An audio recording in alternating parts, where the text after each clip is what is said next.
les lieux saints des Juifs, des chrétiens et des musulmans. Au sein de ce microcosme, chaque religion a glorifié ses lieux sacrés en édifiant des monuments dont l'architecture évoque les trois composantes de l'art sacré, la louange, l'admiration et la transcendance.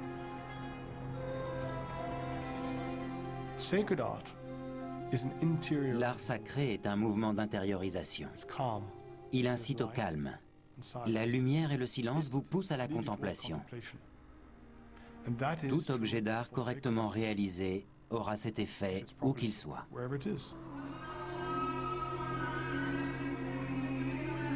Pour les croyants, la signification de l'art religieux est plus importante que son mérite artistique, aussi grand soit-il, et lorsqu'en de rares occasions il arrive qu'un objet sacré se perde, les conséquences sont immenses.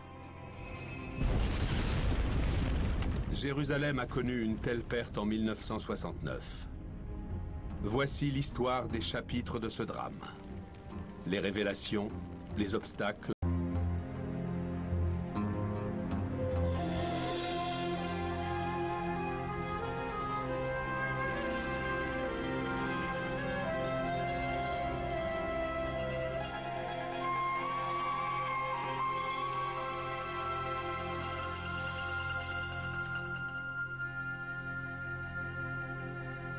Dominée par le dôme du rocher, la vieille ville de Jérusalem est un lieu saint pour les chrétiens, les juifs et les... 1967.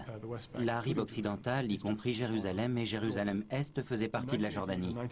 En 1988 ou en 1987, nous avons annoncé que nous ne représenterions plus le peuple palestinien et qu'il devrait se représenter seul. Nous avons donc rompu les liens avec la rive occidentale. Nous ne sommes plus responsables de la rive occidentale, à l'exception justement de Jérusalem. Selon le traité de paix signé avec Israël en 1994, les Israéliens reconnaissent notre droit à prendre soin de Jérusalem et les lieux saints sont toujours pris en charge par la Jordanie, ou plutôt par les Hachémites. La mosquée a plus de 1000 ans. Et sa renommée allait bien au-delà, attirant l'attention des experts et des intellectuels du monde entier. Tous les minbars sont des objets sacrés, mais celui-là avait une signification particulière pour deux raisons. Premièrement, parce que c'est un exemple magnifique de l'art islamique, lorsqu'il était à son apogée au XIIe siècle, et deuxièmement, parce que son histoire est en tout point exceptionnelle. L'histoire du minbar d'Al-Aqsa remonte aux croisades. Au Moyen-Âge, à peu près à l'époque où le duc de Normandie envahit la Grande-Bretagne, les pays du Levant sont un champ de bataille permanent.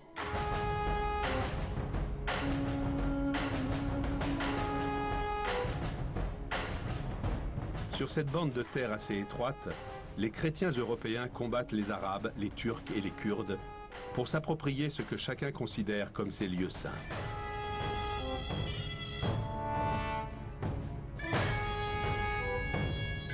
Prise brutale de Jérusalem par les croisés chrétiens en 1099. Ils étaient impitoyables et la défaite fut implacable. Une fois sous contrôle chrétien, Jérusalem paraissait imprenable.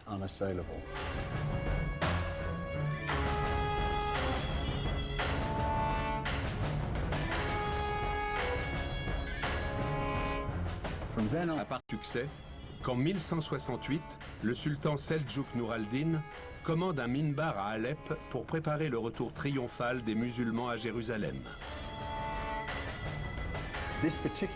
Ce minbar était l'une des œuvres d'art sacré les plus richement décorées de l'art islamique. Il a été conçu et fabriqué à l'apogée de la culture islamique au XIIe siècle par les plus grands artisans de l'époque.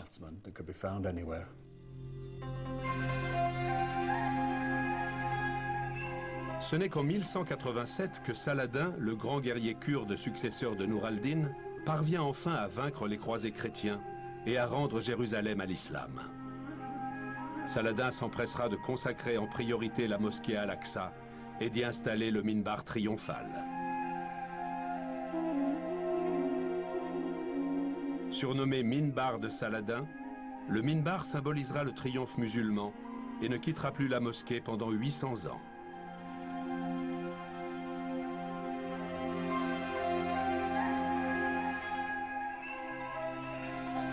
une science appelée géométrie. J'ai donc dessiné les plans et réalisé une animation par ordinateur parce qu'il voulait reconstruire le minbar.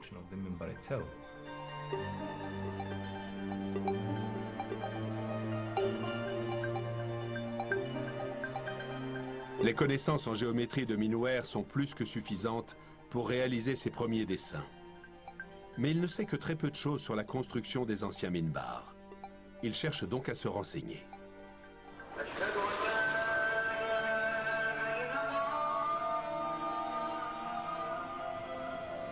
Il commence par se rendre à Alep, où le minbar d'origine a été construit il y a plusieurs siècles, et où il espère découvrir des indices intéressants.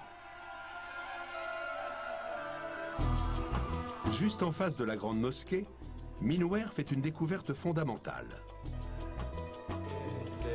L'école Al-Alawiya, où le minbar d'origine a été construit, existe toujours.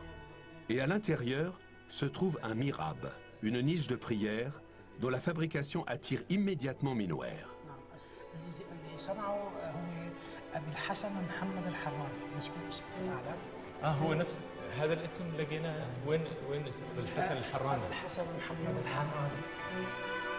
Ce mihrab et le minbar de Saladin ont tous deux été construits par une seule et même personne.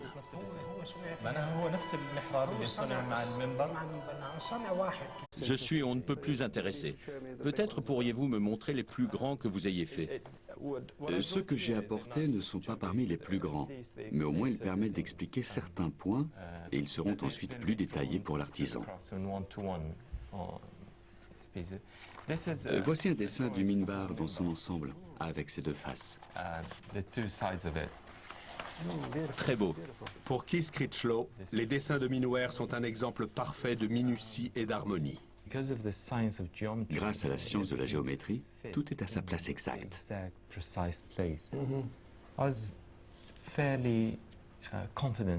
Je savais que ce serait le cas parce que la géométrie est un art objectif.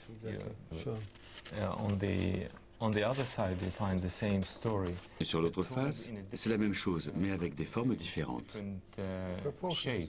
Des formes différentes. Comme nous l'avons vu, ceci est l'orbite principale de Mercure. Voilà l'orbite principale de la Terre. Et ici, l'orbite principale de Jupiter. Mais ici, sur ce diagramme, ce carré montre la relation entre la Terre et la Lune. Oui, oui.